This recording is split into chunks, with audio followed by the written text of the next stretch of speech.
Hello, welcome to the program. I am Omini Oden. Nigeria is set waiting for COVID-19 vaccine since there is no therapeutic cure found yet for COVID-19 treatment. The Presidential Task Force on COVID-19 has already assured Nigerians that the first phase of 100,000 doses of COVID-19 vaccine expected to arrive in February. From daily reports by the Nigeria Center for Disease Control, the situation in Nigeria seems to be escalating, yet many Nigerians are not embracing the COVID-19 protocols, face mask, sanitizer, social distancing, among others. The challenges before Nigeria are much. The Central Bank of Nigeria, for instance, through the monetary policy, is weighing on so many options under the pandemic situation to allow more money in circulation as businesses go on unhindered, or push for more money to acquire vaccines which will allow free movement of people, goods and services.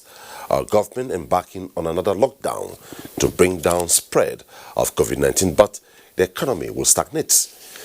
Yet a major challenge comes from the public perception that the COVID-19 vaccines are not safe, with a lot of people vaccinated elsewhere coming down with many illnesses. There are already many vaccines developed within this short period with different safety and efficacy evaluations. But more worrisome now is Nigeria is the emergence of new strain in Abuja as found in the United Kingdom that can compound the problem if it is not quickly checked and nipped in the bud. The areas of deficit in the immune system is there, but which takes money, balanced nutrition and time to build. Can the supplementation habit be increased, and how? This and more are some of the issues to be approached tonight on Tuesday Live. But first is this background put together by Shea Diagbo. And as usual, we shall be bringing you reports across the country in the course of the program. About this time last year, WHO Director General Dr. Tedros Ghebreyesus declared the COVID-19 outbreak a public health emergency of international concern. The declaration is WHO's highest level of alarm and a rallying call to all countries to immediately take notice and take action. It was the scenario the public health community had feared for decades. A dangerous virus had emerged and had spread rapidly around the world. Though it isn't the first time the WHO and sub-health authorities have responded to a pandemic, it won't be the last. COVID-19 is the most challenging crisis the world has ever been confronted with. The virus is said to likely infect people when in close contact with each other, but it has been said that it is also by coming together that it can be beaten. And as the world gets more united against the virus, from small personal gestures to protecting others, to international collaboration on research and innovation, the rolling out of COVID-19 vaccines has been said to be an extraordinary feat. Scientists around the world have now developed many potential vaccines for COVID-19, and the process is still on course. These vaccines are all designed to aid the body's immune system to safely recognize and block the virus that causes COVID-19. And as Nigerians await the arrival of the vaccine into the country, a cross-section of the citizens have been speaking on the development. Although there have been a lot of rumors pertaining the vaccine that it results to having HIV and all sorts of things, which is not very true, because I believe from where it's coming from Pfizer, they would have experimented if it works effectively before injecting it into human system. Been hearing in the news that the vaccine is not very healthy, that it has not yet been tested. I don't think it's too real like that. While some might be worried about the short period it took to produce vaccines, health authorities in Nigeria are connecting the faith to the stronger synergy among scientists around the world and technology. Nigerians need to be confident. As those vaccines are coming, they will not be used until NAFDAC has properly done its due diligence and given the emergency use authorization for Nigeria. That's the first step. And while the vaccine is being administered in a phased manner, data collection will continue. And if at any point in time the data from Nigeria, God forbid, shows that the side effects or the risks outweigh the benefits, that's where the authorities step in. While we have not started, I still encourage Nigerian scientists and medical practitioners to go and do much literature research and then try to guide Nigerians. And I must also emphasize that the stand of the government, I support it 100%. No vaccine should be administered without it being tested and certified by NAFDAC.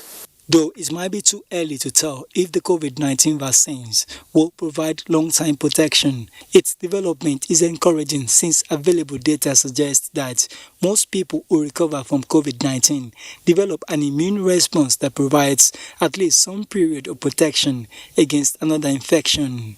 Oluseyi Adiagbo, NTA News. Nigeria and COVID-19 vaccine is the focus tonight and is Tuesday live. At some point, our phone lines will be open and the number will be displayed on the screen for you to join to be part of the program. And when in doing this, please turn down the volume of your television set to avoid the hallback. And also go straight to the point, don't break my rule and try to be polite. Also, you can be part of the conversation tonight through our Twitter handle at Tuesday Live NTA. I'm being joined by a team of guests in Abuja and also via Zoom across the globe. Beginning with Dr. Basi Okposon. Dr. Basi Okposon is Director, Disease Control and Immunization, National Primary Healthcare Development Agency, and Program Manager, National Emergency Routine Immunization Coordination Center. Welcome to Tuesday Live. Good evening, Ami. Good evening, Nigerians. Dr. Tor Agbide, neurotoxicologist and founder, CEO, In-Country Medicare, Secretary General, Integrative Medicine, West Africa. Welcome to the program. My pleasure, Omini. Always nice to be with you. Also tonight, we have been joined by Professor Oyewale Tomori, virologist, Chairman, Ministerial Committee on COVID-19 National Response. Dr. Tomori, Professor Tomori is joining us via Zoom. Good to see you on the program. Okay, also tonight on Tuesday Live, we have Professor Christian Happy. Professor Christian Happy is a professor of molecular biology and genomics, Director, World Bank Center of Excellence for Genomics of Infectious Disease, Redeemer University, Ede, Osun State. Welcome to Tuesday Live. Having me. Joining us also from Maryland, United States of America is Dr. Simeon Agwale, Chairman, Africa COVID-19 Vaccine. We hear it's not ready. As soon as the signals are ready, we'll join him now. Well, we'll begin the program. And beginning with the program, let's begin with the Dr. Okposon, Director, Disease Control, National Primary Healthcare Development Agency. Before we go to specifics, what is the situation like? Is Nigeria ready to domicile the vaccines expected? What is the update? Yes, thank you, Mini. I think the first thing that gives us confidence and we are happy is the political will and commitment to ensure that COVID-19 outbreak in Nigeria is interrupted. From His Excellency the President Buhari, to the PTF, the Minister of Health, Professor Hanire, the Executive Director, NTA, Dr. Faisal, they are all fully committed. We have the PTF there that coordinates, then we have the technical working group as a country that is chaired by the Executive Director, Dr. Faisal. In that committee, we have all the relevant ministries that work on COVID-19 outbreak, the MDAs, our partners and donors, and this team meets every day for the past 2 months. And the meeting is not just meeting like any other meeting. Decisions are taken that Nigerians will be given vaccines that are safe and effective. Now, on the vaccines that you are talking about, are we ready to receive the vaccines? From the work of this group and so on, we have 2 sources of vaccines we are expecting for now, and then there are many other sources.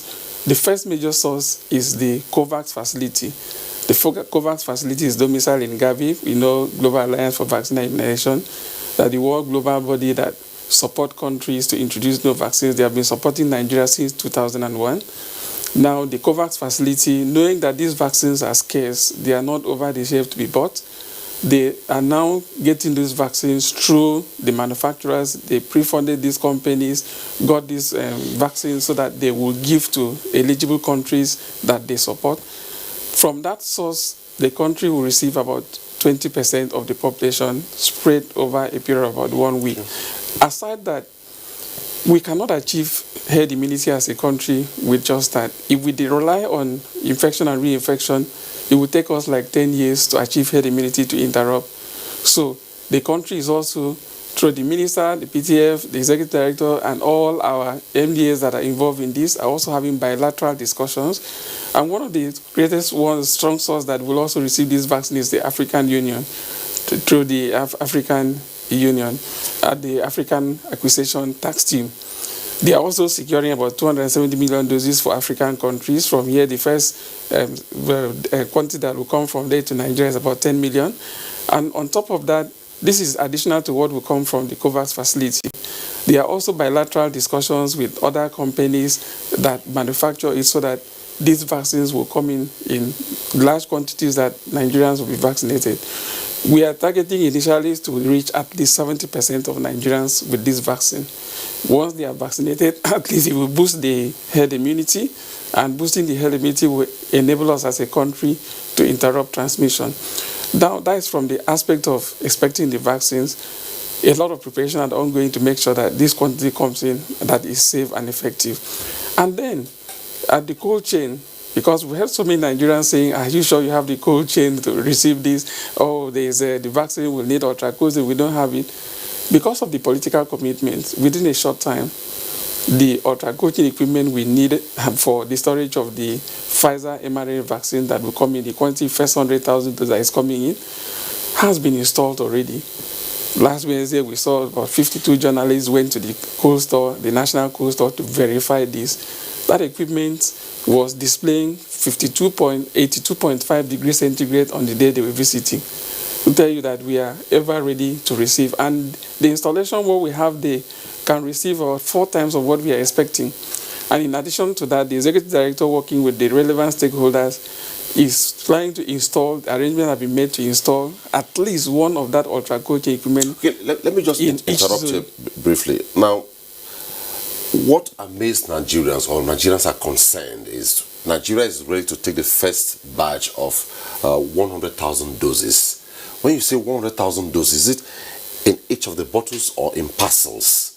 And if it is in each of the bottles, the question is, why all the fanfare about 100,000 doses compared to the population of Nigeria? Now, that aside, how soon are the follow-up vaccines coming in doses? And the last one, so that you give a composite answer to it, is the cold chain we are talking about. Are they newly installed? What about the cold chains that were put in place during the era of EU Prime? Are they functional across the country? Okay. In my first comments, I tried to mention the various sources the vaccines are coming from. As the Pfizer vaccine 100,000 doses is coming in, the minister and the entire team of technical working group are also working with the African Union Acquisition Tax Team to get additional 10,000 in the first instance, but we are applying for 10 million. We are applying for 20 million from them. This is addition to what will come from COVAX. And there are also bilateral discussions with other manufacturers directly by the minister and the PTF, and with support with CBN and the private sector to bring in more quantities. You know, the COVID-19 vaccine is not like any other vaccine or drug over the shelf. 1, 2. You must get vaccine that is pre-qualified by WHO. Apart from that, when it comes into the country, it will also pass through our NAFDAC evaluation. So these efforts are to get vaccines that are already pre-qualified, safe, and efficacy is strong, that will be used to vaccinate Nigerians. Now, we are expecting that with all these efforts, we will have this vaccine earlier than expected. From the projections we had initially, We're expecting this 70% of the population that we want to target and reach to be spread over the 4 quarters. But with this additional effort, these vaccines will come much earlier than we are expecting. But every arrangement is on ground to ensure that as these efforts materialize and the vaccines come in earlier than expected, Nigerians will be immunized. And for the cold chain, we have never used vaccine that requires ultra cold chain storage. Knowing that the Pfizer mRNA vaccine will require that space and only 100,000 doses of it for 50,000 Nigerians will be brought into the country installed a capacity that is far higher than that. From the African acquisition tax team of the an arm of the African Union, the first 10 million doses that is coming in is not going to be that of the Pfizer. It's like going to be AstraZeneca, and also the Johnson & Johnson vaccine that is almost being pre-qualified by WHO would be within the next 2-3 weeks from the information we're getting, will also be pre-qualified, which is a single dose. If it comes in, those other vaccines require the normal cold chain we are using for our routine immunization, +2 to +8, which every health facility that offers routine immunization in Nigeria already has. So we have the capacity of the +2 to +8 all over this nation that we are using for routine immunization, and that will also be used for this vaccination, the new vaccine that is coming. Let me hold it there for now and proceed. I hear Dr. Simon Agwale is up now. He's joining us via Zoom from Maryland, United States of America. He's the chairman, African COVID-19 Vaccine Manufacturing Initiative, chairman, Vaccine Production Subgroup, ECOWAS, West African Health Organization expert, Committee on Access and Local Production of COVID-19 and other vaccines in West Africa. Welcome to the program. For having me. Okay, thank you. Let's proceed to Professor Tomori before I take on other guests. Professor Tomori, you're the chairman, Ministerial Committee on COVID-19 National Response. We want to begin asking you this. What is the update regarding the 10 billion naira approved by the federal government for local production of COVID-19 vaccines? Thank you very much for this question. I think, as I said earlier on, for once in my life, I'm getting a little more confident about my country. It has to be COVID that has brought us to this level. The push by the Governors Forum, the commitment by the government is what is giving me the confidence about this country. And I want to take this opportunity to also mention somewhere along the line of what Basi is saying. I think we need to begin to develop confidence in our people, in our country. And now is the opportunity. So the money you mentioned about, yes, the government has made an attempt. We've been in discussion over this. It started from the National Assembly, and the Ministry of Health have been very involved in this. Efforts have been made to get the money out of the normal government system. And we are hopeful, very, very hopeful, that at the meeting of the board of the vaccines taking place hopefully in the next 2 weeks, we should be in a better position to tell you date by date, time by time, when we hope to lay the foundation of this factory in the country. So in a way, I'm very upbeat about this. And I want to say that, say that time for us in our country to be confident in what our people are doing. I was never like this before, but having been with the Nigerian Government Forum and seen the ministry and some of the things that are being put on ground, I think we can look forward with hope. No, Prof, I'm still on you. Will the position of the National Assembly, the Senate precisely, affect your operations?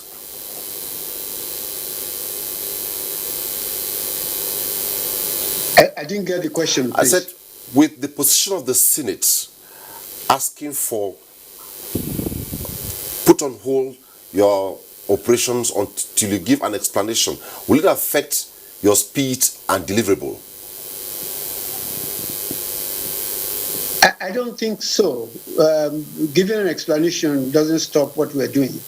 I as I said, these have been a concerted effort from all different arms of the government. The private sector is involved, the Nigerian Governors Forum is involved, and I believe very soon that we are set, just like what Basi was saying. You can see all the activities are in place. People are working strenuously to make sure that we get this thing right in place. I think for them, what they're waiting for is the vaccine to arrive. But when it arrives, it does. So we are preparing for the time that when we can say with confidence. I'm not saying that come next year, come end of this year or something, you're going to get the vaccine. But at least the major steps that needs to be taken are being taken right now.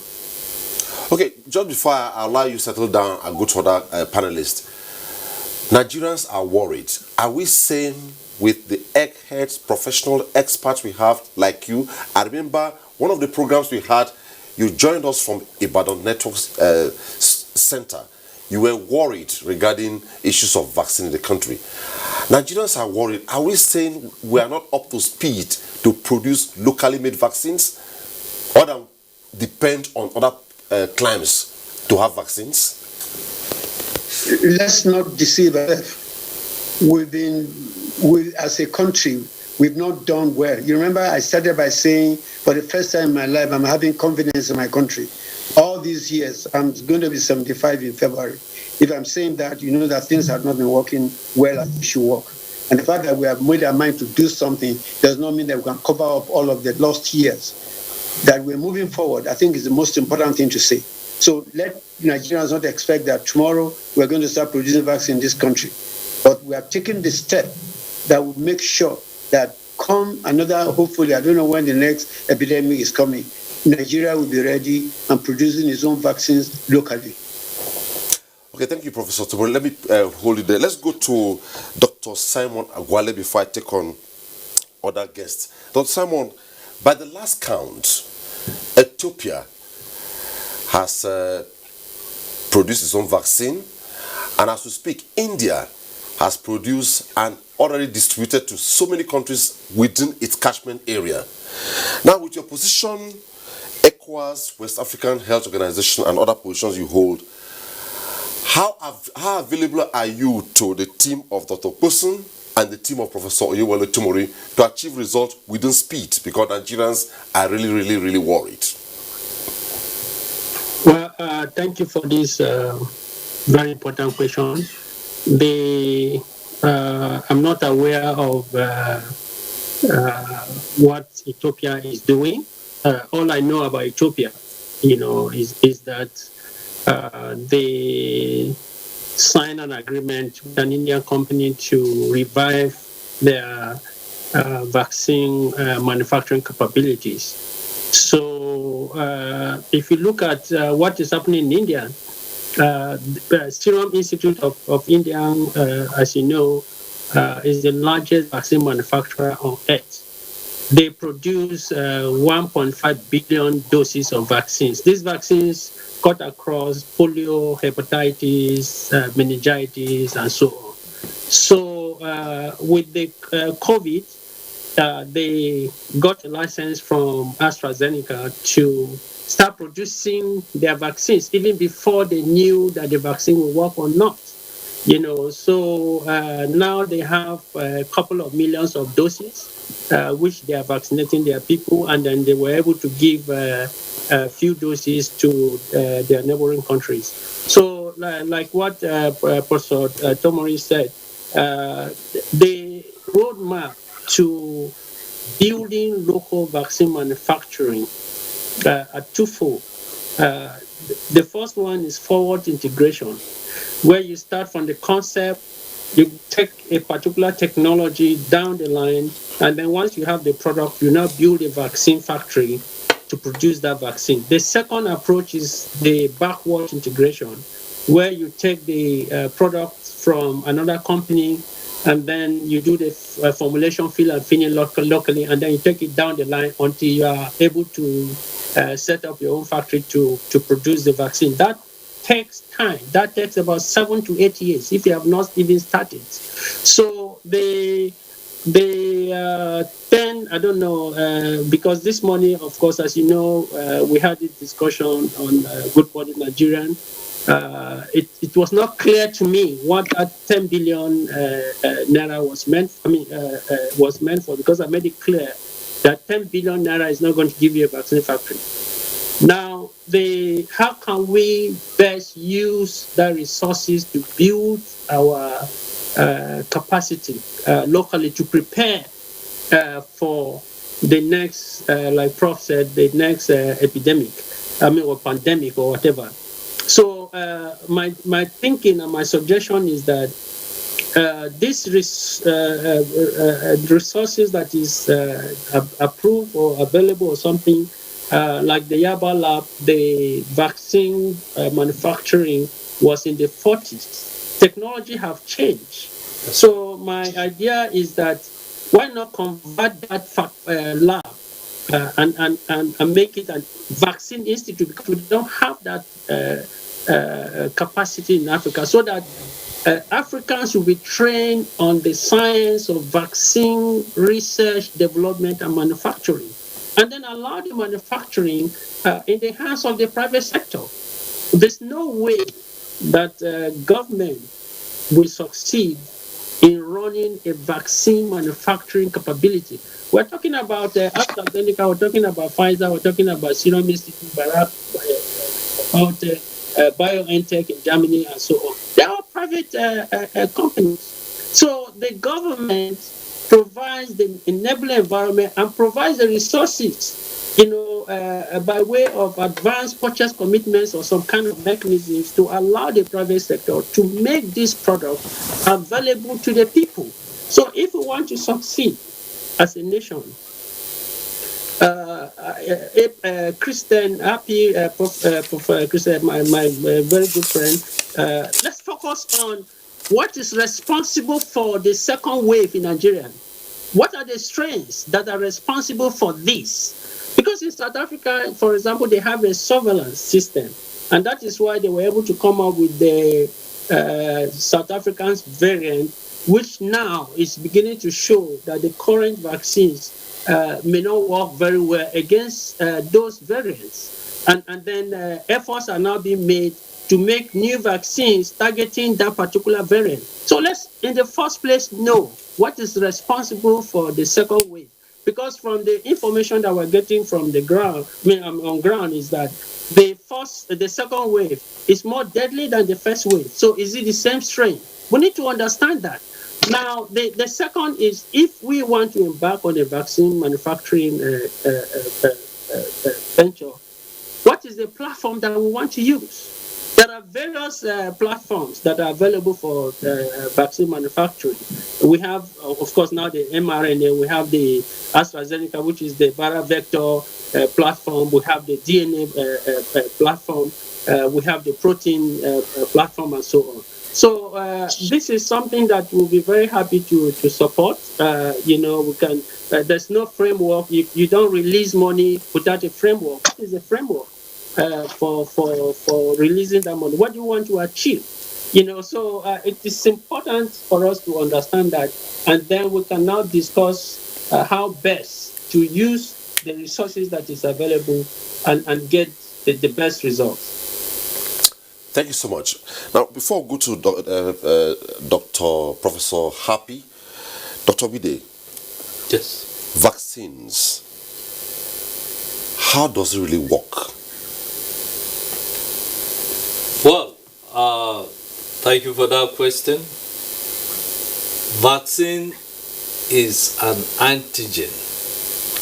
An antigen is a foreign chemical or substance that is introduced in the body.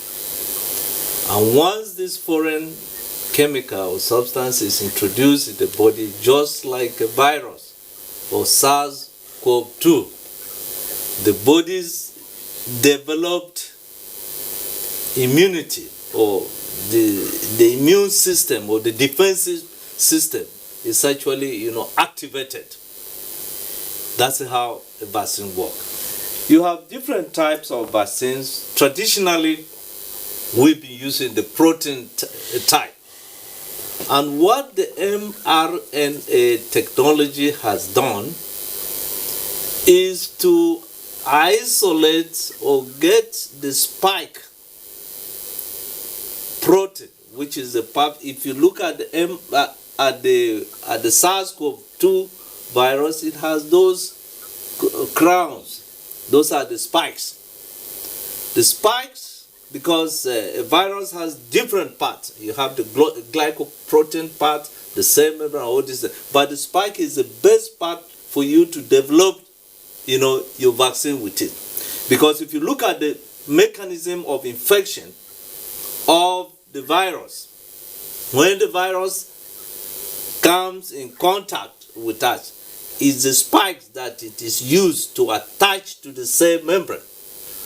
The spike actually is, you have the S1 and then the S2. The S1, what it does, it will now grip, the cell membrane. Then the S2 kind of pierces a hole through the membrane and releases the genomic, material. So using this concept, and once this genomic material comes in as mRNA, then it undergoes what you call translational reactions. That is when the protein, the spike protein, is actually produced.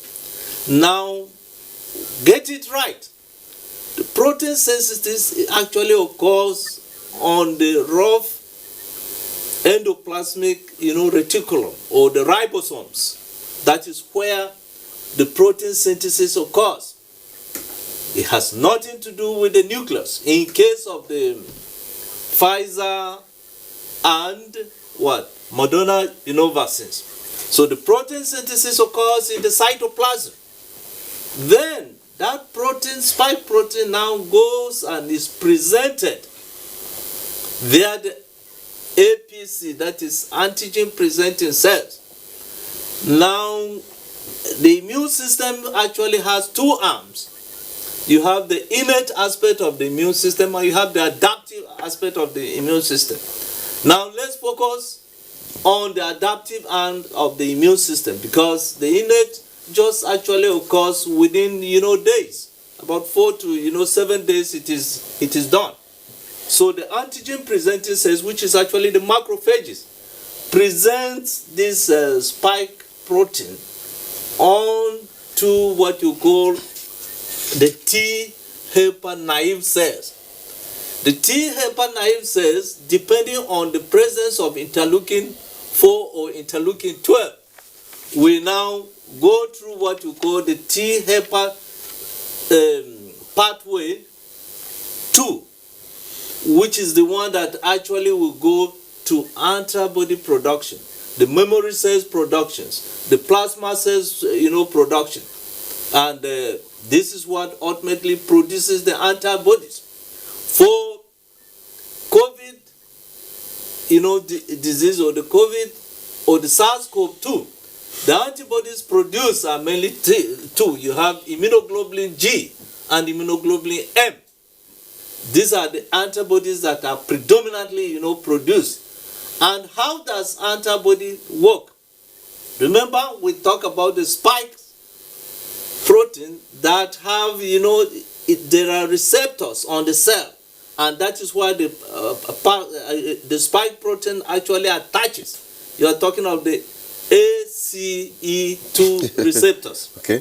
Now, once this is affected and you have taken the other arm of the immune system to produce antibodies, and there is what you call antibody neutralization. It comes and blocks this receptor so that when the actual virus comes in, it is neutralized. It cannot attach on the cell membrane. So we are prevented. Then the second arm of the immune system, what is called the cytotoxic T cell arm, this is why you have the CD4 and the CD8. These are also, cell-mediated, immunity. So what happened, especially the CD8, we actually produce what you call certain cytokines, particularly what you call interferon.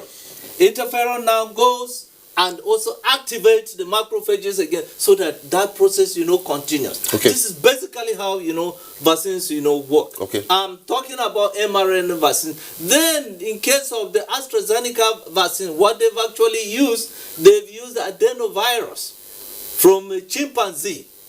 They've used the DNA, but it's the same concept. The DNA actually goes into the nucleus, but it has lost the ability. They've removed, they have nicked it. It lost its own ability to multiply in the nucleus or the genomic, material. Once it goes there, it goes again back to, produce mRNA, through a process known as reverse transcriptase. Then the protein that it is produced is what elicits, immune system that I've just described. I believe I've tried as much as other viewers to understand where you're really heading, because the likes of Dr. Postin and others are flowing with you. But I think we are getting there. Yeah, I think my next line of question will be on vaccine and immune system. I'll come to you on that. Yes. Let's quickly go to Professor Christian Happy. Professor Christian Happy, my question to you is simple. The issue of, tell us about the sequencing of COVID-19 strain in Nigeria. Up to this moment, it's talked so much about in the United Kingdom, but we hear right in Abuja something like that is happening. Can you give us an update so that we know where we're heading? Thank you. Right now, we've sequenced or have complete genetic sequence of about 250, viruses. And out of those 250 sequences, there are about 43 different lineages of the virus circulating in Nigeria. 43. And I just really want to say that, Nigeria, when it comes to COVID-19, pioneered, genetic sequence in Africa, because the first SARS-CoV-2, which is a virus of COVID-19, was sequenced in Nigeria. The first in Africa was sequenced in Nigeria. Now, and after that, we started lagging behind. South Africa came and then overtook us. And the question is, how did South Africa overtook us, and how did South Africa get better than us? That is, it's a discussion for another day. But we, as of today, have been able to characterize viruses from various areas of Nigeria, from the northeast to the northwest, south, southeast. And interestingly, as you know, we were able to characterize yesterday a new variant. That is a UK variant. We were able to determine that the UK variant is circulated in Nigeria, and this was done in a sample collected in Abuja on December 29. As of this evening, we in our lab have identified more of those variants in a different state of Nigeria. So this tells us that this variant is really circulating in the country. And this is really food for thought, because with this situation, then the question is, we need to really double our effort. We know that this variant is highly infectious. This variant is also been associated with increased hospitalization. So I think we need to adhere to the public health protocols. We need to be very strict.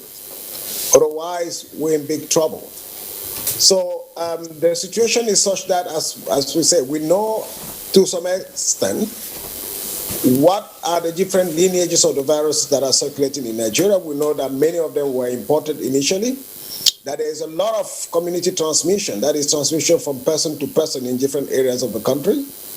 We also know that during the lockdown was not effective, because we eventually used genetic sequencing to show that the virus was moving from state to state during the lockdown. So we've been able to provide all of those information to public health authorities for evidence-based decision-making. So this is the situation, and this is where we are. Thank you. Okay, just still on you. So from what you have explained, is there cause for worry? Well, there is reason to worry. And again, as my mentor, Professor Tomore, used to say, this whole thing, that our destiny is in our hands. So it will depend on the way we have to handle the situation. If we decide to abide by the rules, if we decide to be strict, and if we decide to do the right thing, I see no reason why we won't be able to control this thing effectively. At the moment, we shouldn't be sitting down and be banking on expecting a vaccine to come down tomorrow. I think, we have to be very realistic. And we need to emphasize the use of non-pharmaceutical measures than to sit back and then say vaccines are coming. We're expecting 100,000 doses of vaccine for a population of more than 200 million people. We also know clearly that with the current situation, we see exactly what is happening in Europe, what is happening in America. Countries are hoarding these vaccines. And to be truthful, these vaccines are not going to come down to Africa until at some point by the middle of the year. They have the same problem. The problem is even worse in their countries. They will first of all clean their backyard before even thinking about sending something down to us. Then the question is, what are we doing? We have to determine exactly what our fate is as a country. And as such, we have to work together and really take the right decisions. At the moment, we need to emphasize on the use of non-pharmaceutical modes of protection. And look, it's been demonstrated in many other countries, in Southeast Asia and in other countries, that look, a strong emphasis on these measures, a strong use of this measure, having the government that come down and ensure that, mandating masks and everything, can help a long way. So I think we have to sit down and then decide exactly what to do, pending when the so-called vaccines, will come our way. Thank you. Thank you so much. If you're just joining us, the focus is Nigeria and COVID-19 vaccines. We have a couple of reports. You can still be part of the conversation when our phone number is displayed on the screen. If we join you, please turn down the volume of the television set and make your point, and our team of panelists will address them. Also, our Twitter handle is ready at Tuesday Live NTA. We begin with our first report tonight. When we come back from the report, we sustain a conversation taking off from the issues raised by Professor Happy. Our first report tonight is coming from Abuja. As the coronavirus continues to ravage the world, attention is now shifted to obtaining a vaccine against the virus. While some countries have begun vaccinating their citizens, Nigeria is not left behind, as it is now set to receive the first set of 100,000 doses of Pfizer-BioNTech's vaccine, which will be handled by the National Primary Healthcare Development Agency. The first tranche of vaccines will be coming by the end of January or early February. Considering the fragile nature of the COVID-19 vaccine, NPHCDA has a 2100 meters ultra-cold chain store located along Airport Road, Abuja, which operates under -70 to -80 degrees Celsius, which the agency says it is more than enough to store and keep the vaccine potent, with similar facility in the 6 geopolitical zones of the country. We do have up to 3 ultra-cold chain equipment that are fully functional in good working condition. Apart from the 6 geopolitical zones, each state also has a cold store that keeps vaccines and other commodities. While working on sharing formula for the vaccine across the country, the agency says it is also mindful of citizens' concern about the exigencies of the vaccine, and so it is working with other relevant agencies, especially NAFDAC, to certify the safety of the vaccine before it is administered on citizens.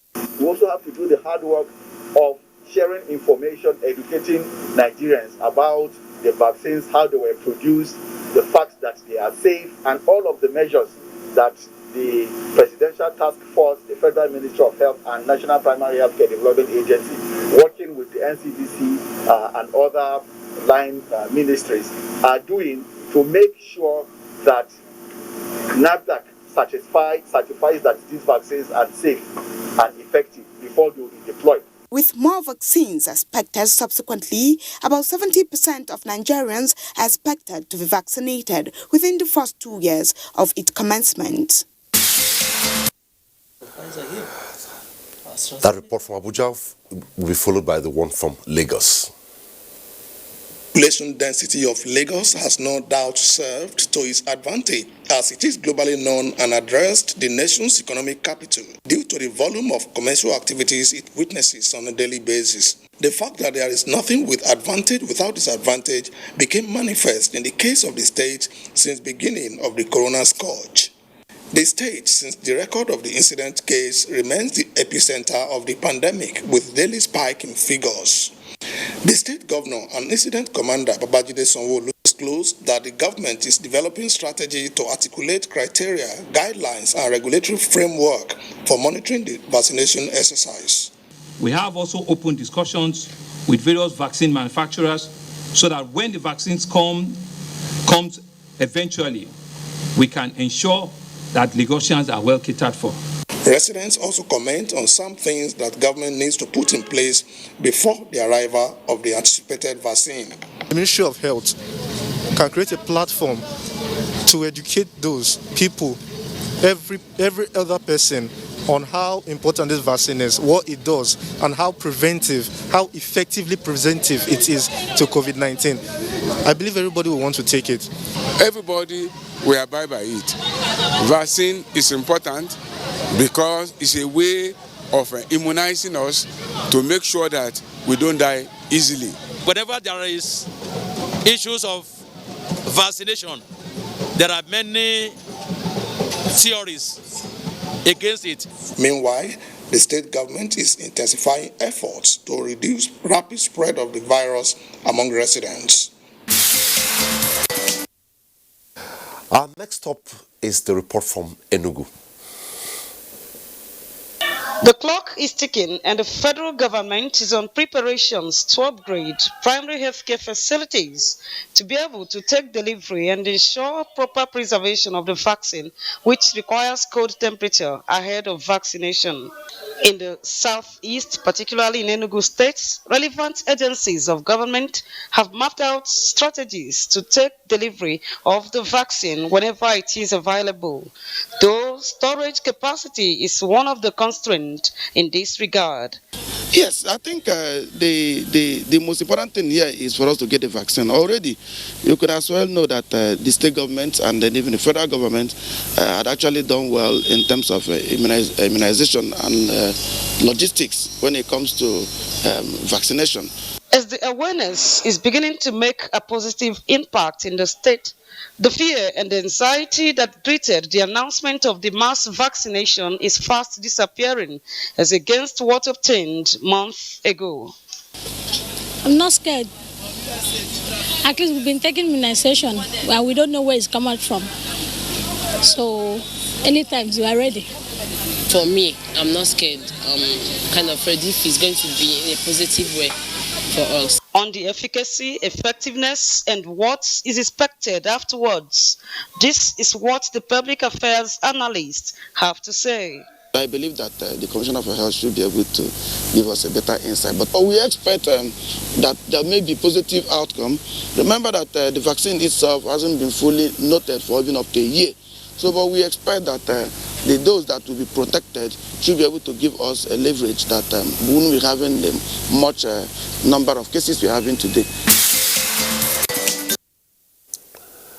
Before we take our break, let's sustain the conversation. And from the report, you could see that Nigerians are expressing hope against fear. Well, before we went on the reports, Professor Happy raised a couple of concerns in the second leg of my question to him, and I would love us to react to that. It's making the entire discussion very, very interesting. He raised a lot of concerns. How do you react to it? I want to go around. I think one of the concerns he raised was the fact that there are so many strains of it coming up.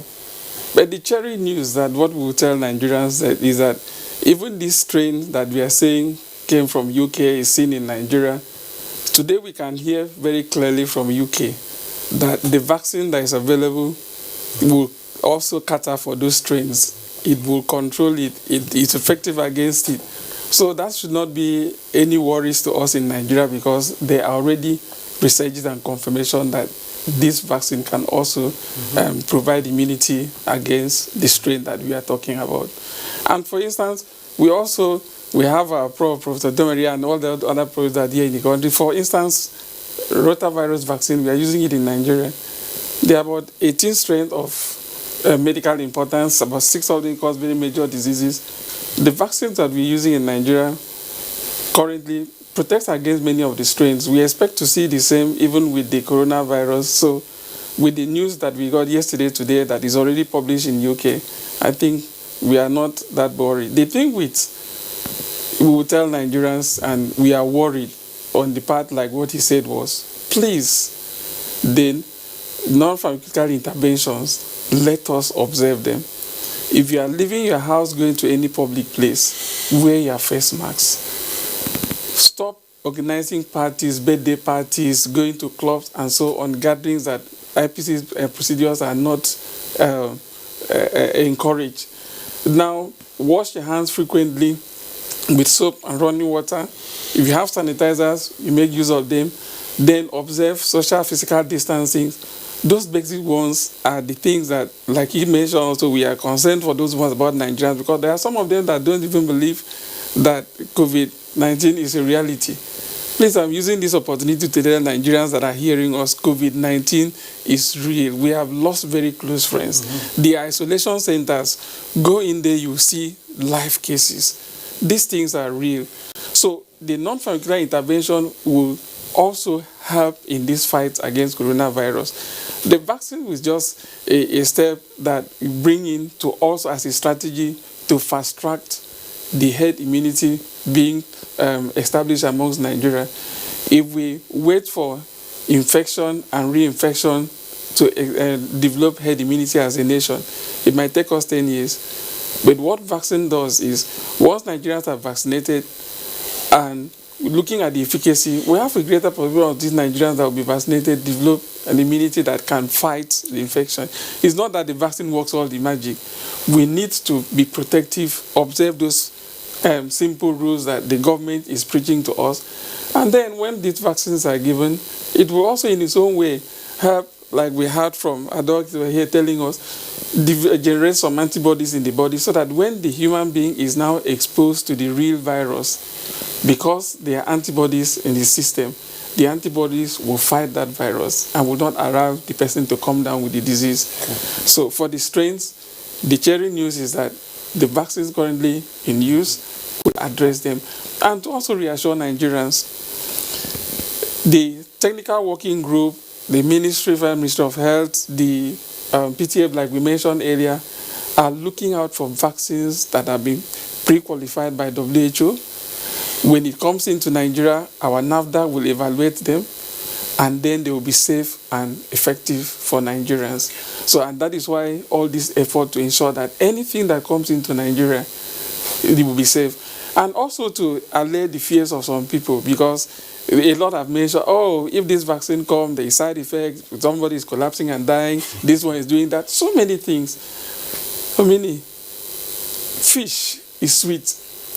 Put fish here, many people will finish it in seconds. There are some people, if they take fish, it affects them.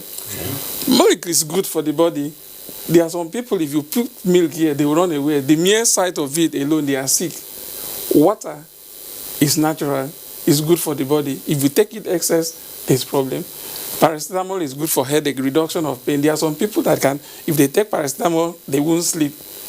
These vaccines, when they come in, from the efficacy study that we are seeing, majority of people that will take it will be protected against the virus. Okay.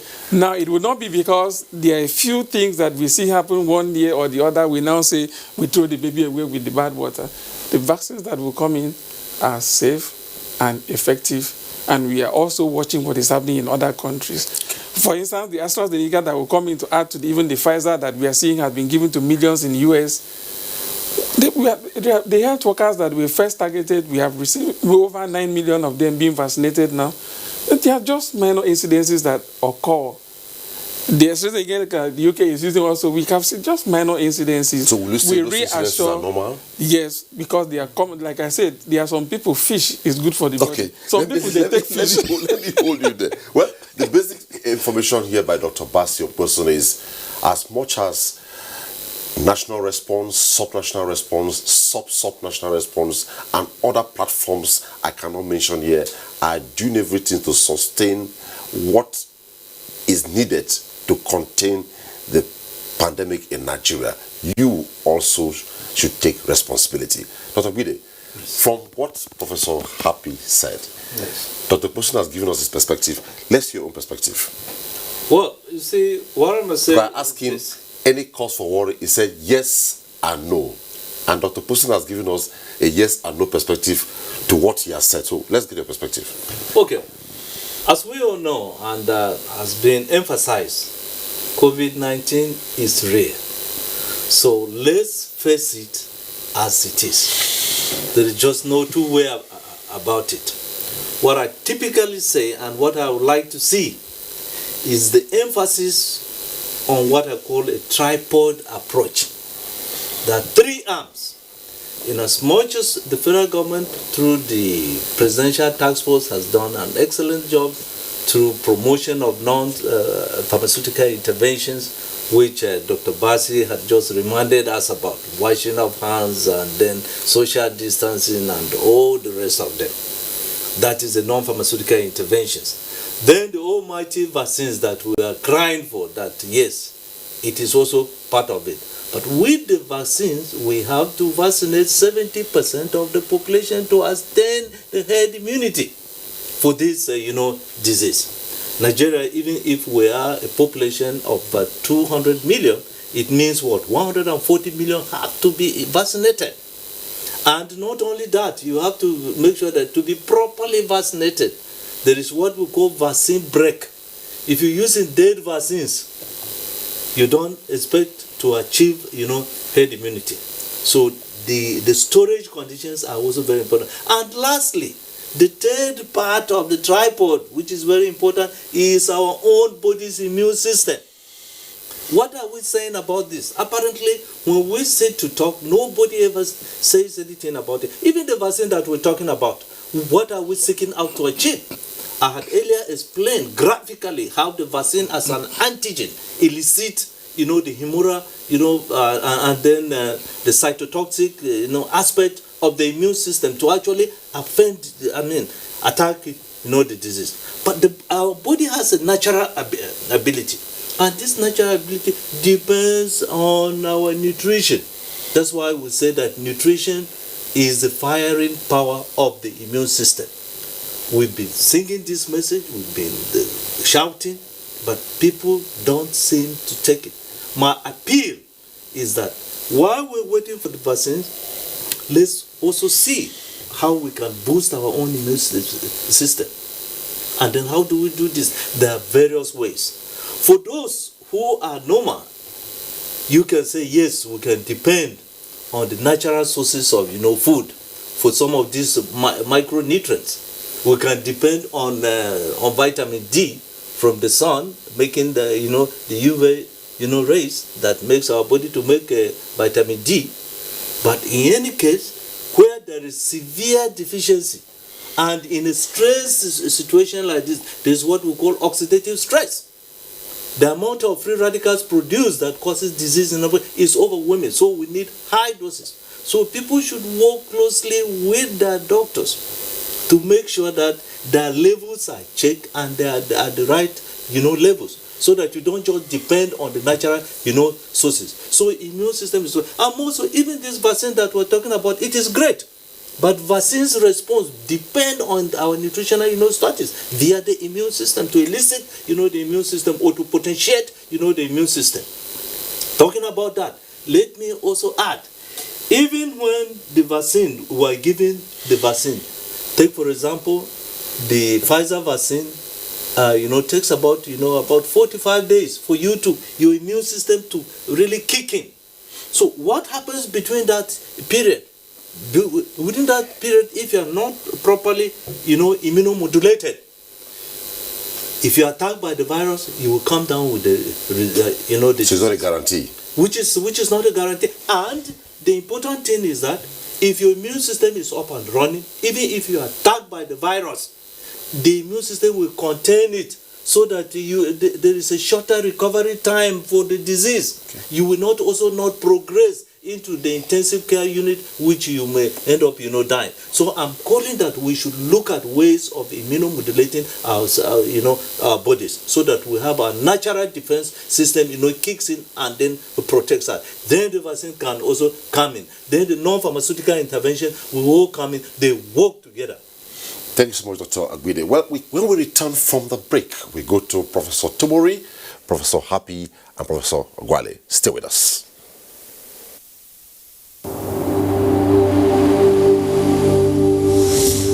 For now, the best and most efficient way to avoid getting infected is through regular hygienic and sanitary practices, as well as social distancing.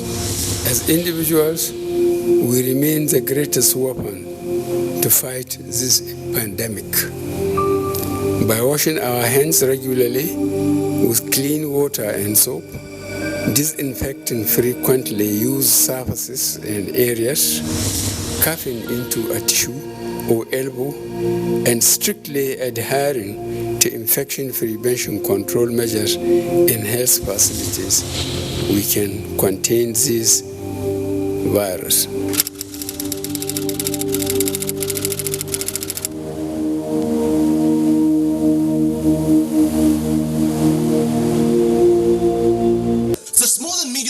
Development Agency of Nigeria is here to help you succeed. Smeeden gives you entrepreneurship training that will make your business grow big. It can create access to finance. Smeeden can help you prepare a good feasibility study and link you up with the finance institutions that will fund your business. It can also create access to market through local and international trade fairs, opportunity fairs, and exhibitions. Smeeden also organizes programs to identify innovative entrepreneurs and promote their business ideas. Contact us at Plot 35, Port Harcourt Crescent, Area 11, Garki, Abuja, or visit our website www.smeeden.gov.ng. Nigerian youths are about the greatest assets the country has at the moment. It is therefore not surprising that the administration of President Muhammadu Buhari is strategically responding to the yearnings of the youth through multiple projects and programs. Youth entrepreneurship support years by Bank of Industry, the Youth Investment Fund by the CBN, and several other conditional cash transfer programs.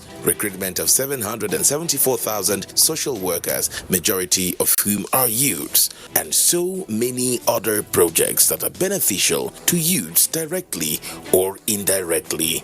If the administration can do all this, definitely with a degree of patience and time, it can achieve more. Nigerian youths must come together to say no to terrorism, no to vandalism, and no to all disruptive tendencies. Hashtag Youth for Greater Nigeria. Pacifying the youths, unifying the nation. Coronavirus is real. Steps to avoid this pandemic. Wash your hands regularly or sanitize your hands. Keep social and physical distancing. Avoid crowded places. Stay at home unless absolutely necessary. Don't touch your eyes, nose, or mouth if your hands are not clean. Avoid the spread of coronavirus. Coronavirus is real.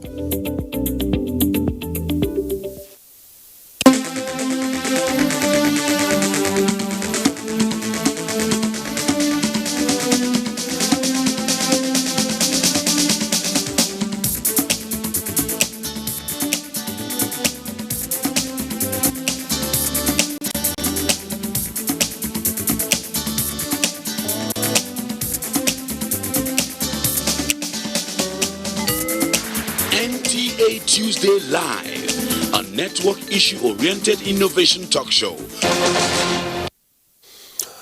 Nigeria and COVID-19 vaccine matters are rising.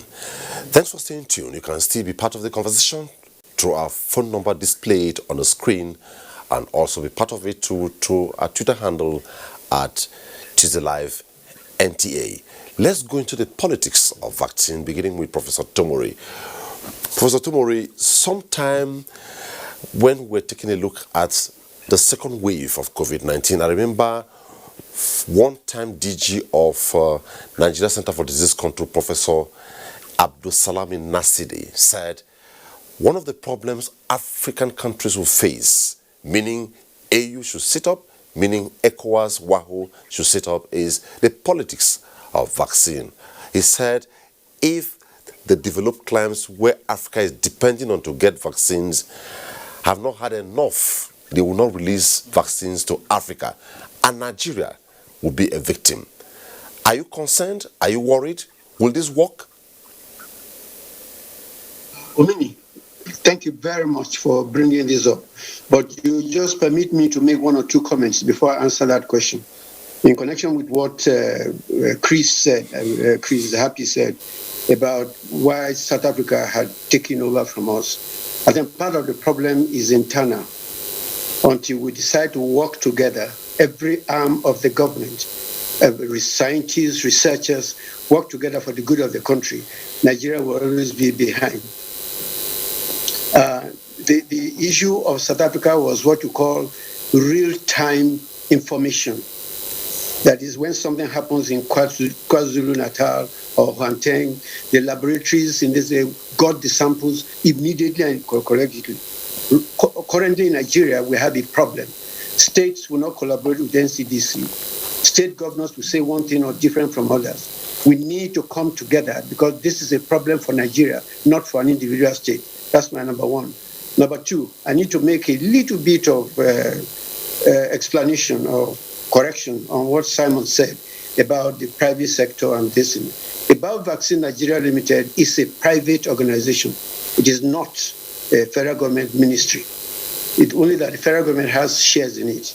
And if you go back to the history of Serum Institute of India, which was set up in 1966, it started with massive government support. The Bharat Center, which is also producing now, has massive support. Even one of the new factories that is coming up in South Africa, in the US government has put in millions to build that factory, but on the condition that when they finish producing, they supply the vaccines free. So let's be careful about what we did about private sector. They have to work together, especially in the African region, where most of the vaccination is collected by the government, where the government does 90 or 95% of vaccination. You have to take the government into consideration in that issue. So, and then to think that Nigeria released 10 billion without any formulation or any decision, I think it's been unfair to the country. The steps were taken. We appeared before the Senate committee. We talked to the House of Representatives about what plans were, what stages, what are the things we need to do before they arrive at that 10 billion. It just was something that came off the hair.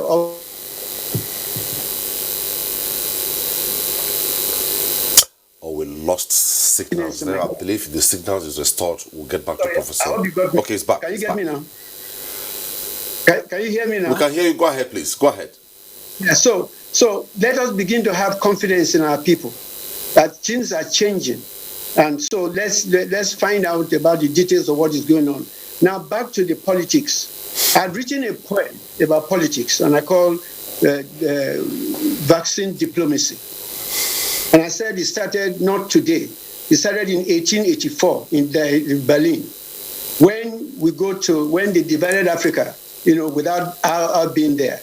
When we go for diplomatic discussions and you bring nothing to the table, what you get is a rotten deal. And when you go there to beg and to say, please help me do this, you get nothing. And that's what is happening to us. Those countries where they care a lot about their people, know what to do. They started buying the vaccines even before they knew it was ready. We were told Britain has about 5 times what they needed, 4 times. Canada has 5 times what they needed. The European Union has 2 times what they needed.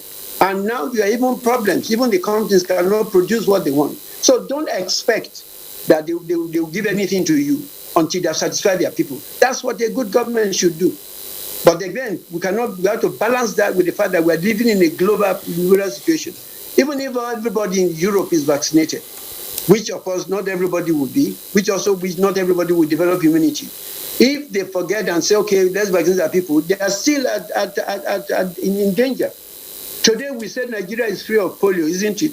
But we're still vaccination against polio because there's polio in India and in Pakistan. So there has to be a balance in the politics of it. But having said that, we have slept for too long. We have slept for too long and dependent on people, Gavi, this, that. Basi will remember that I'm always quarreling with them about how come Nigeria, when Gavi said we should have been free, what they call it, Gavi, the independence, we went back and begged for another 10 years. Why? Why? And half of the money, more than 2/3 of the money we are paying to that Gavi thing is coming from Nigeria. Why can't we, with the resources we have, just like the government is coming out now and the state governors are coming out and saying in one voice, we didn't have that one voice before when we started. Kogi was saying one thing, Cross River was saying another thing. Even today, Kogi is still talking one thing. But I was very glad when the governors came out and denounced what Kogi government said. We are not talking with one voice. And it is that one voice that we need, which you bring into everything that we do. All the negotiations we are doing with AU, with UAE, and all those kind of things, there should be one common voice in this country. And we should be proactive. Unfortunately, we're a country that we want to solve yesterday's problem tomorrow. And that's where we are. But now we're seeing light. And I think we need to begin to express this to our people. Confidence in your people. Confidence in what they are doing. But there's evidence now that this country is learning from the COVID-19 problem and taking and using it as a stepping stone to greater heights. So the politics is there and it will always be there. But the only way to get out of the politics is for you to develop yourself. They are ahead of us because of the science and things they are doing, science and technology. Nigeria has abandoned science and abandoned technology, and that's why we're paying for what we're paying now. Now, if you put money into science and technology, develop the environment, the Nigerians that are in diaspora, they are the same Nigerians who left the shores of Nigeria and went there. The diaspora, the only difference between us is the environment. When you create the enabling environment for your talent to function, they will function very well. Look at all the discoveries many of our colleagues are making. 90% of the discovery were all done with colleagues outside the country. When they come into the country, the environment will not allow them to do what they need to do. Chris Happy's lab in I don't know how much funding is coming from the Nigerian government. Most of it is either coming from World Bank or some other agencies that he has been able to get support for. That is what we are saying. You don't expect nothing, when all the time you are begging and begging and you are borrowing and borrowing. So we need to get our money, our resources into the things that will benefit our people. Over. Thank you so much, Professor Tomori. Let's go to Professor Happy. Professor Happy, Dr. Bide has raised a concern besides the politics of vaccine in the world, which Professor Tomori has explained. He has said for us to achieve herd immunity, is it herd immunity? Yes, herd immunity. Yeah. If Nigeria, by the last count, is measured to have 200 million plus population, we need to vaccinate 70% of that population to achieve herd immunity, which means 70% translates to 140 million. With what is on ground, if we don't jack up going by the inspiration or the inference put forward by Professor Tomori, are we heading anywhere?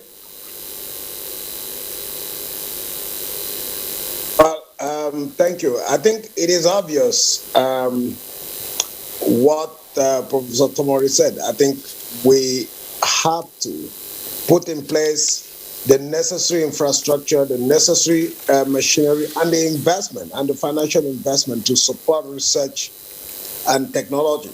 If you see what happened in the West, these vaccines that you see were developed in a period of within a year. We had a vaccine. The question is, Can that be replicated in Nigeria? The answer is, it is possible. But then, the challenge is, can we put our resources where our mouth is? We need to. As you could see, Professor Tomori mentioning passionately, it took a long time to get the money that is getting. That BioVax is receiving now. Now we have a situation at hand, which is receiving the vaccines that are being developed by either Pfizer, Moderna, AstraZeneca. Yes, we can go and procure, but we don't know when we don't know exactly when we will receive these vaccines. And as such, if there is anything that we can learn from this pandemic, it is we need to accelerate our process of vaccine production. It is not late.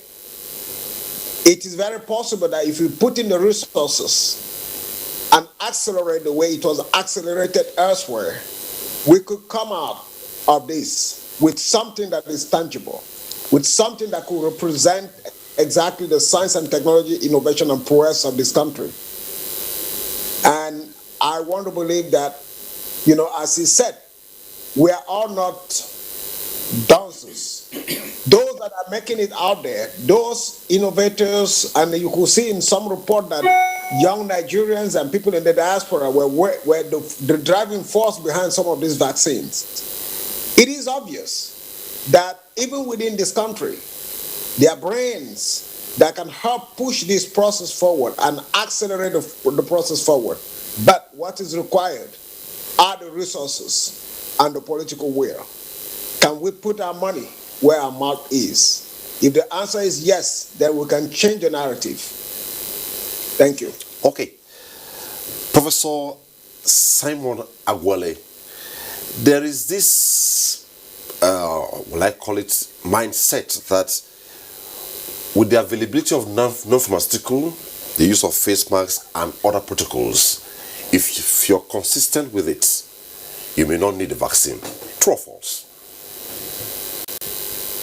Well, there's no infectious disease that has ever been eradicated without a vaccine.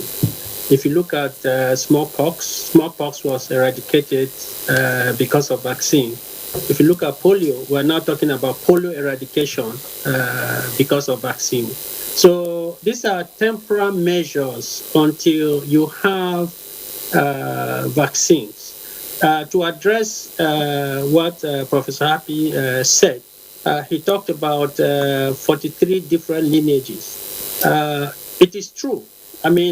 Science have shown that the UK strain is neutralized by immune sera from existing vaccines, so it's not a threat.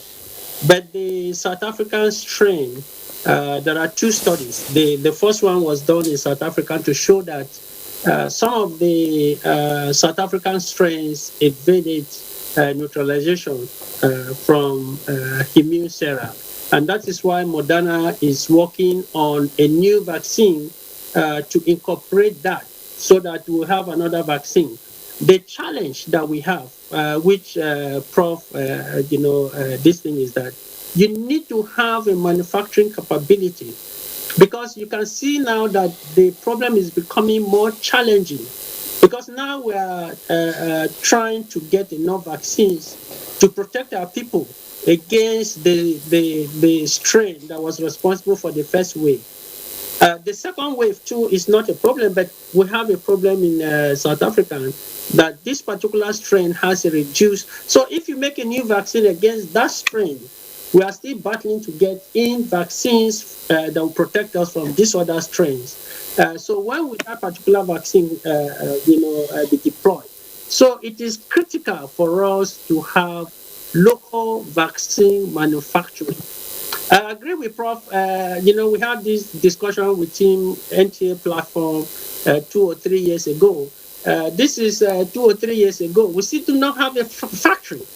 We agree on so many things with Prof, but we disagree on some issues as well. And this is one area that we disagree on. I don't believe The examples we are giving is that there's government intervention. I mean, the reason why we have this COVID vaccine developed within 1 year is because of government intervention. Now, the process of developing a vaccine is that you take from concept, you go through animal studies, clinical trials, and then you license your product before you set up a manufacturing. So no investor wants to take a risk. So the government intervenes once in a while to take the risk and say, okay, we're giving you, for example, the US government, we're giving you $1 billion, for example, to accelerate the development. It's a private company that is supported by government. And if you look at the bottom line of most of these companies, they said that they are not going to make profit from COVID vaccine because of government intervention. Now, look at the price of COVID vaccine, for example. The most expensive, which is Moderna, is $30 per dose. Check the price of hepatitis B vaccine in the US. One dose is about $180. So you can see that because of government intervention, everything has been subsidized.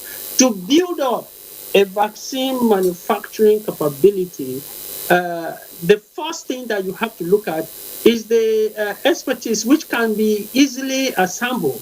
There's no problem. It's now that he made it clear that particular money was meant for a particular project. But the way it was carried in the news, it said Nigeria released $10 billion for local vaccine manufacturing. And there was no detail.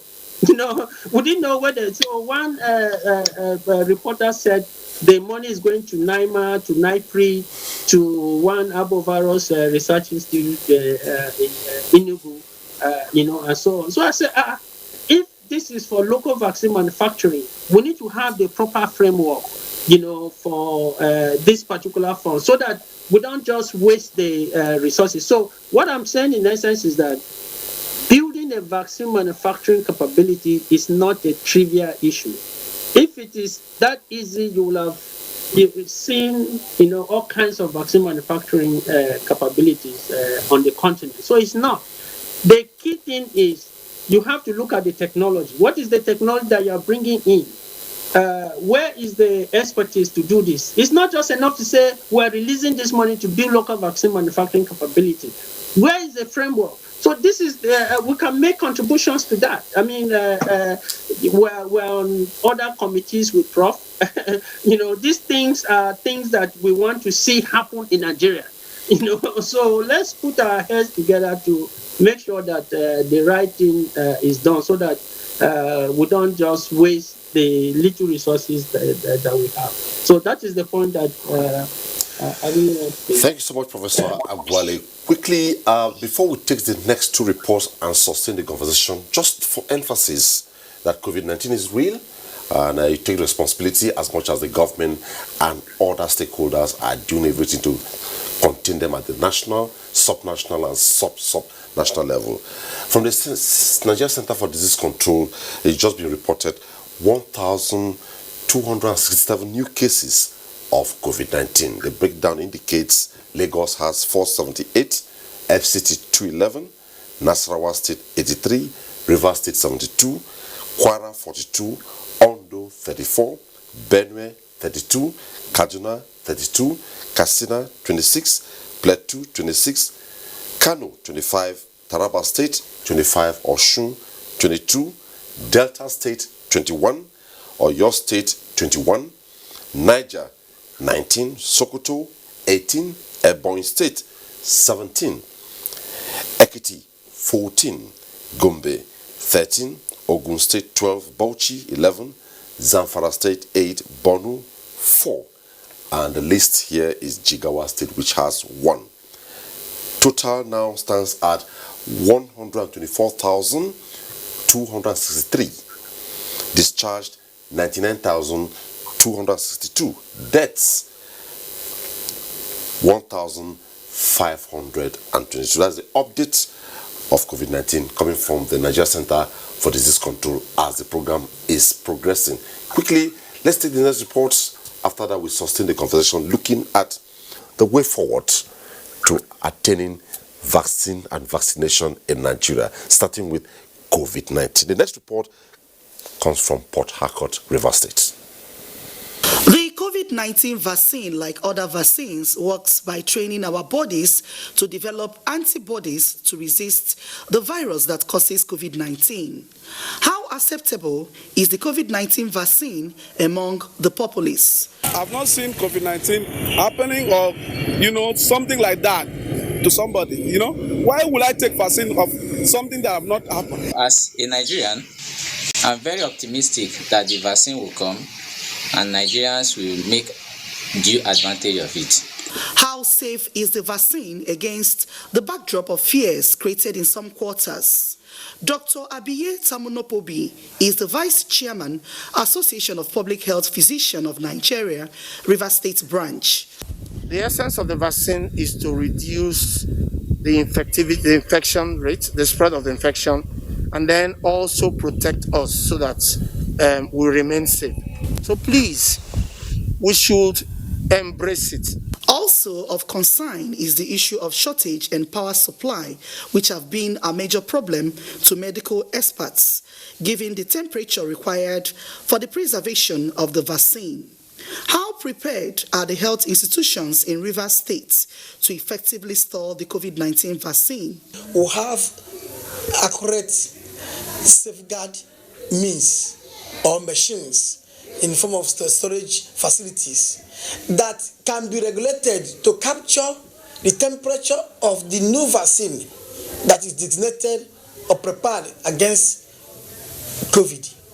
While Rivers State awaits the delivery of the COVID-19 vaccine, keen observers insist that strict adherence to the non-pharmaceutical protocols of COVID-19 remains a sine qua non to combating the virus. Our last report tonight is coming from Jos, Plateau State. Since the outbreak of the coronavirus, so much has been on the minds of both key players striving to contain it and the citizens who have shown concern about the disease. We need to also monitor constantly whether people are actually complying. It is heartwarming that a remedy has been found, but much is required in the area of storage facilities and sensitization. Plateau State government assures that the state is fully prepared to accommodate the vaccine in line with government policy of providing effective healthcare services to the citizenry. For us on the plateau, we have gone to our core room to look at one or two things that are not in place, because if we have to store it at a temperature of minus 70 degrees, we have to be sure that everything is in place. And we have gone there, one or two compartments in the core room are not working, but we are fixing them. And we're also ensuring that the light situation is good, so that in case there is power outage, we have enough fuel, that diesel for the generator. Dr. Miap Kwab said that based on the number of doses allocated to the state, priority will be given to persons with underlying health challenges and the elderly. We've also sent our team to the various local governments to also be sure that all the cold chain equipment are in order. And we're expecting the people from the national to come and also do their own assessment. I've seen the value of vaccination as a strategy in controlling epidemics and pandemics. From records, Plateau is one of the states with high number of cases, and this, the government says, efforts are being made to change the narratives.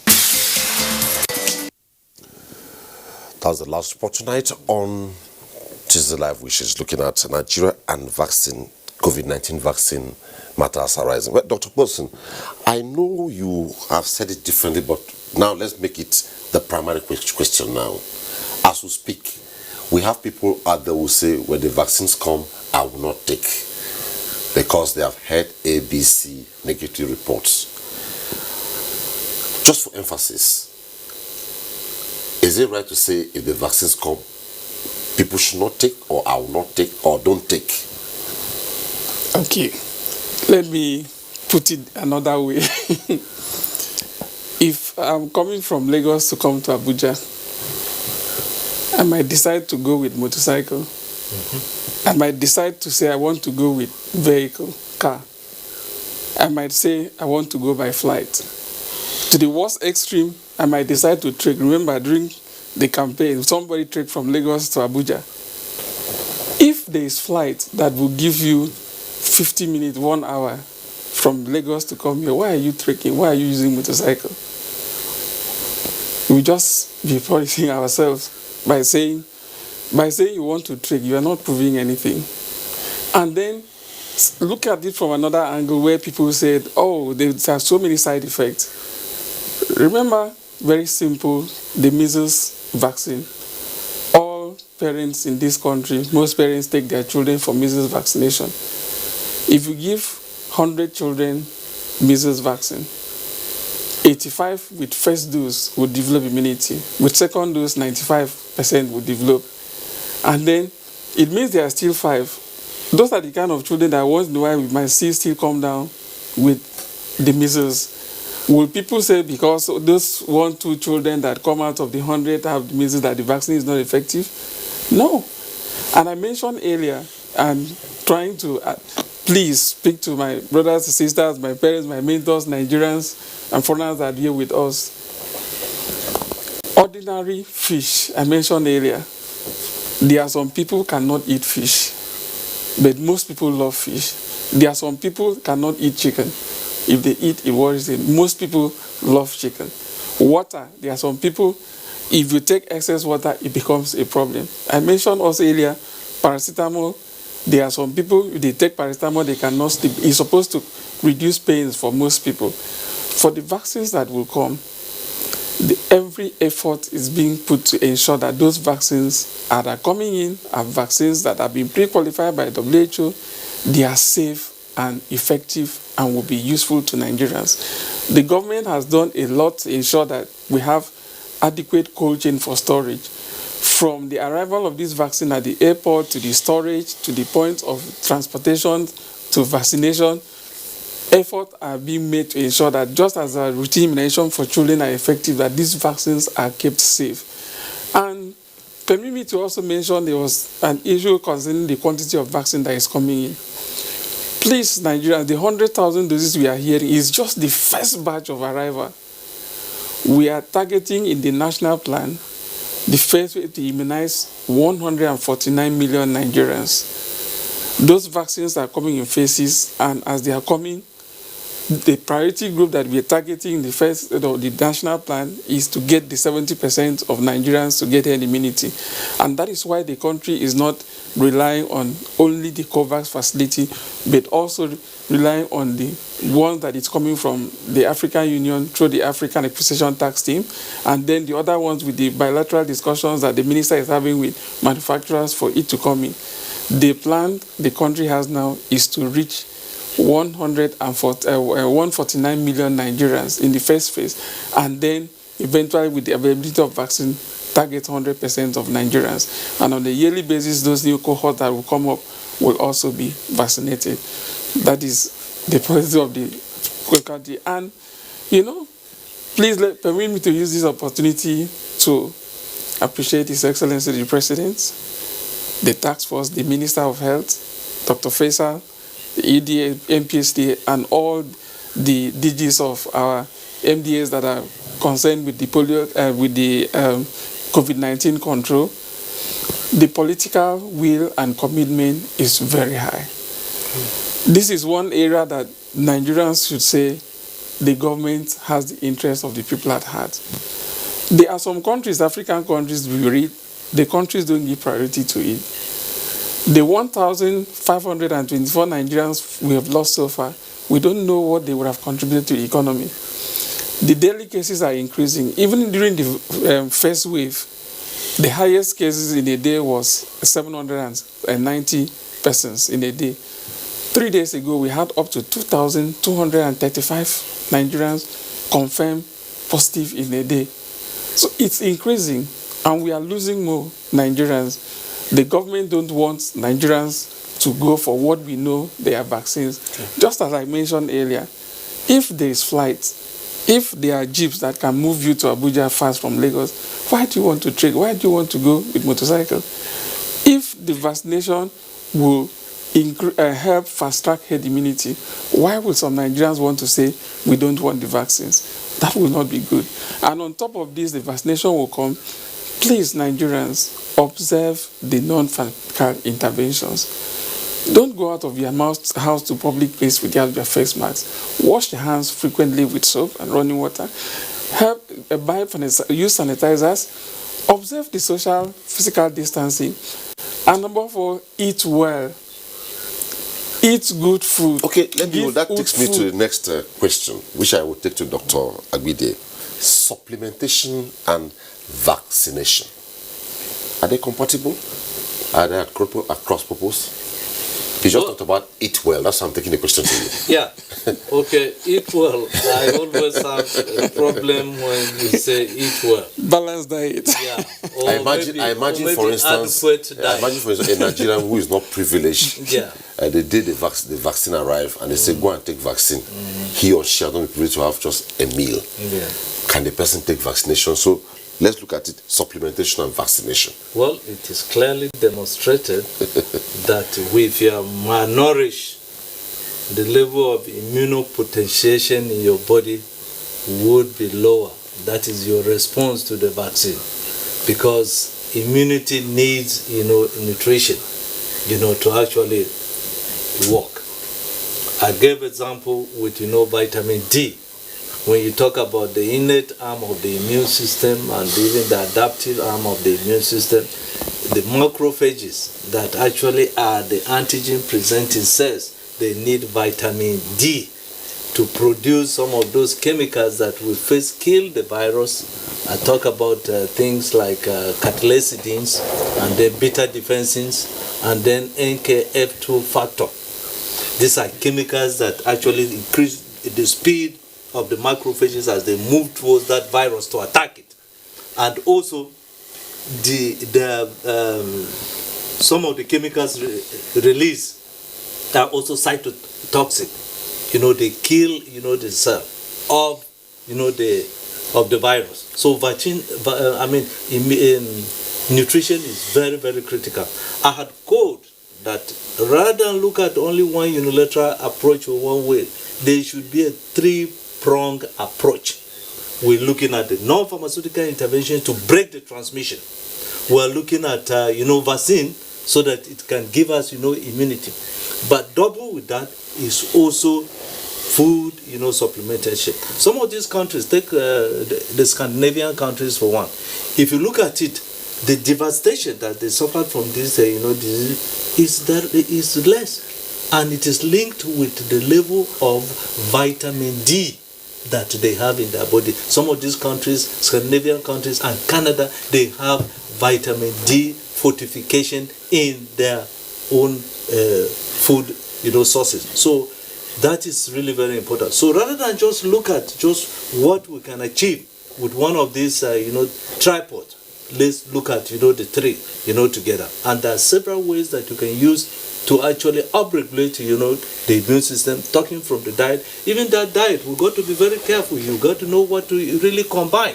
Take, for example, you may think that you are eating good food, but if you are taking even the bad oil, which is some of these refined oils, you see that your cell membrane, which is actually the key to everything, would actually be weak. And the immune response will not listen. So rather than use some of this refined oil, it's suggested that you use things like omega-3 to actually build that. It's also advised that you use olive oil. It's also advised that you use coconut oil. And of all, our own red palm oil. We should really go back to that, because one of the reasons why some people have postulated that the cases or the incidence of this COVID-19 is less in Africa as it was anticipated. They thought that it was going to come and then devastate us, is because of the sources of our food that has given us immunity. And those who can afford it, and I'm calling on Nigerians, that you should take food supplementation seriously, because if you look at nutritional values of some of these things, because of leaching of the soil in some of these micronutrients, because of agricultural practices, the level of micronutrients is not the same as what you are taking. Take for example, when you come to us and then you get vitamin C injectable, which is some mega doses. You would have taken a basket full of oranges to really get that vitamin C. Even then, you may not get to the level which one nutritional infusion would give you. Same thing, you can also supplement with oral doses of vitamin C, depending where you are. If you are really down below, you really need to upregulate with infusions so that you can bump up and then continue. And this has been my message to Nigerians, and we should stick to that. We should do non-pharmaceutical interventions. We should do the vaccination. Vaccination is actually debatable. We spent the whole of this evening trying to find out whether it is going to come or when it is going to come. Do we have the right chance? But some of these things that you can boost your immune system is your own responsibility. You can do it by either eating right, which you said, eating right, but be careful what you are eating. I've given the example of refined oils that can really wreck you rather than just do you any good. So that is my own perspective. Thank you so much. Let's go to Professor Tomori if he's still on. Yes. Okay, Professor Tomori, my question to you now is, I know you have a tall order being the chairman, Ministerial Committee on COVID-19 National Response. We have so many research institutes in the country, medically based, and I can't really specifically say here, but we know there was this vaccine production center at Yaba, Lagos State. Professor Happy had talked about, Happy or Angwale talked about accelerating the process of vaccine production in the country. In your plan, do you have Yaba and other research institutes in mind to see what you can do with them? Thank you very much. First of all, Omini, your program should be brought to the daylight. This midnight thing, a lot of people are asleep. We are doing great things with this program. I think that if you move it up, your question also brings me to what Simon said about money going to NIMR and all that. Yes, that's the ground plan that Nigeria is looking at. The 5 extra billion or whatever is going into the regulatory authority. Part of that money, which is different from the 10 billion, is going to NAFDAC to upgrade their laboratory system so that they can have a proper regulatory authority for the country. NIMR is being given some money to look into areas of research and development. Some of our colleagues outside, please ask questions about what is happening at home so that we don't get the wrong impression about what we're doing. Back to the issue, what is the role of what will the role of Yaba be? It's part of the plan of the Yaba is part of our plan. And in fact, only 2 days ago, we actually approached the minister for that place for the transfer to the bio vaccine, which becomes a private industry, private company. So every effort is being made to accelerate this smart colleagues in VOM that have been producing vaccines since 1924. So the body that we have around us, who know about vaccines and things of that nature. So to answer that question, yes, the Yaba is part of our plan, but then there's even a much bigger plan than Yaba there. The company has acquired a 15-acre piece of land somewhere where this new factory will be for the company is doing, because some of them are what we call business information and things of that nature. But I'm hoping that within the next 1 month or 2, there's going to be a major press conference about what the bio vaccine is doing and how fast we are moving in the direction of getting vaccine. 7 years factory. Nowadays, people are going to modular form. Just as it took a short time to get this best vaccine was produced so fast, it's a misconception. The foundation on which this new vaccine was built had been in operation for the last 5 or 6 things that it did. That's why it was so fast. So also, if it took 10 years to build a factory for vaccine, that was in those days. It's moving faster. There are what we call modular forms which are taking place. And these are things we need to do to accelerate the action. But please tell the NTA, let them move this thing up to time when a lot of people are weak.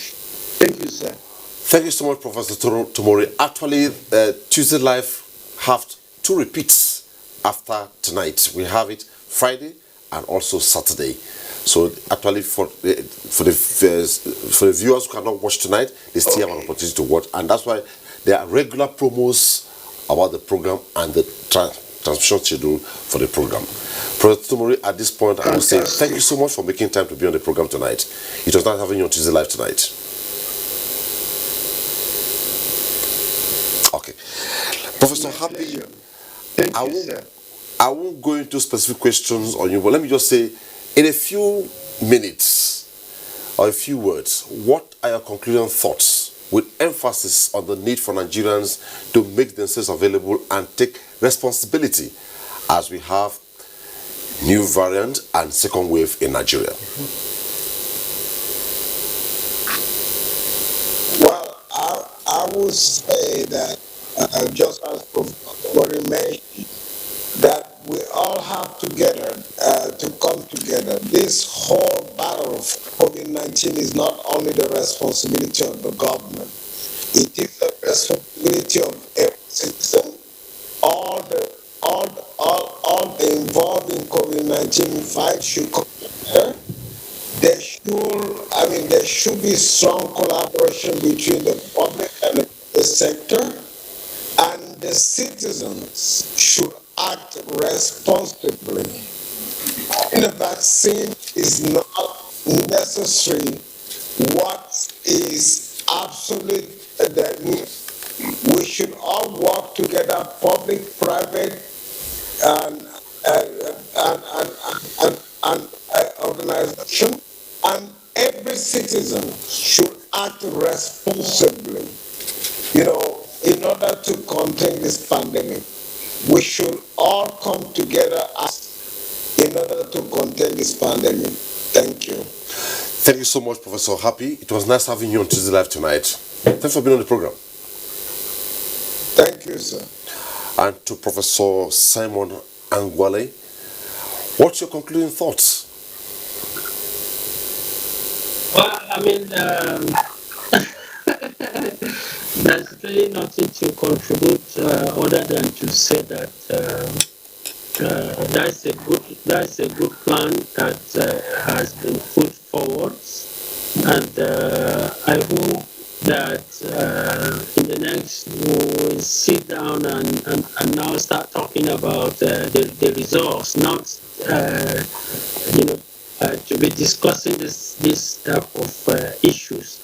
So my advice, because I'm not, like I said, don't have the framework. I don't know the programs, that are there. The Yaba lab, I'm still that biovaccine is building a factory somewhere in Ogun State. Because my understanding is that the lab in Yaba probably be used for that.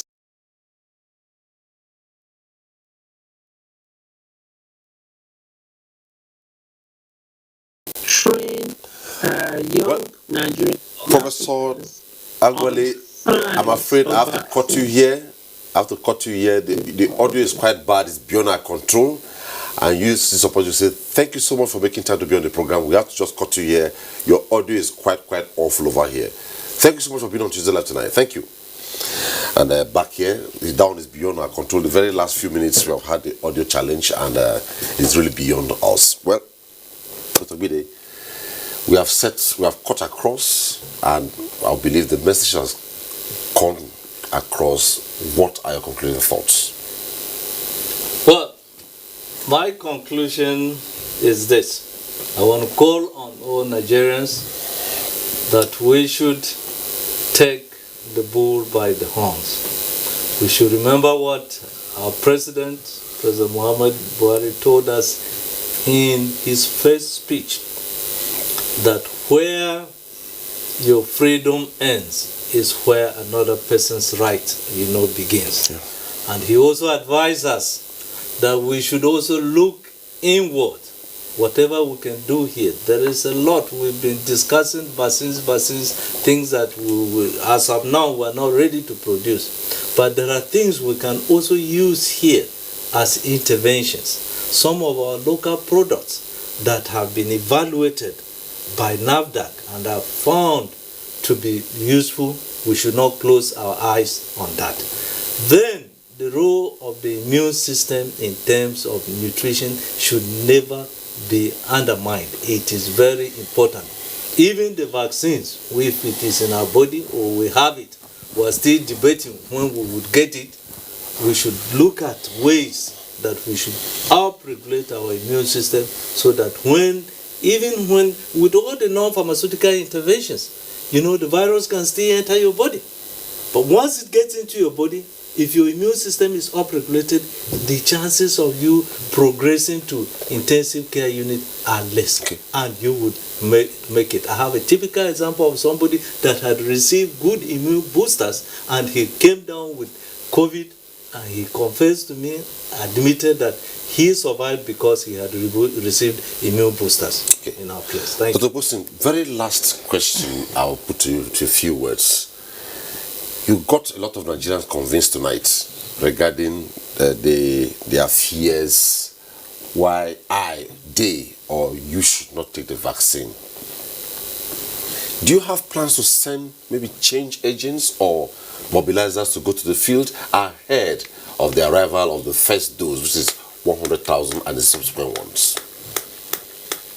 Yes, a lot is going on already. A lot of sensitization to the health educators in the various states, to medical associations, to the journalists, religious, traditional leaders. Tomorrow, which now is today, the Northern Traditional Leaders Council also will be involved. And then there are plans to engage the community structures. And there's a lot that is also going on in the media space to inform Nigerians. My last comments to Nigerians would be, there is very high political will and commitment to make sure that COVID-19 transmission is interrupted in Nigeria. The structures put in place are very firm, and the team led by the Executive Director, Dr. Faisal, the Technical Working Group, is working with the PTF, the Minister and the Ministry, and all the NDAs to ensure that everything is set to receive these vaccines. The country is targeting to reach, in the first instance, 70% of Nigerians. Those quantity of vaccine, 149 million doses, is being targeted to reach. And with increased availability, that will be increased to 100%. These efforts are genuine. And then to inform Nigerians that the safety aspect of it and the efficacy is not taken for granted.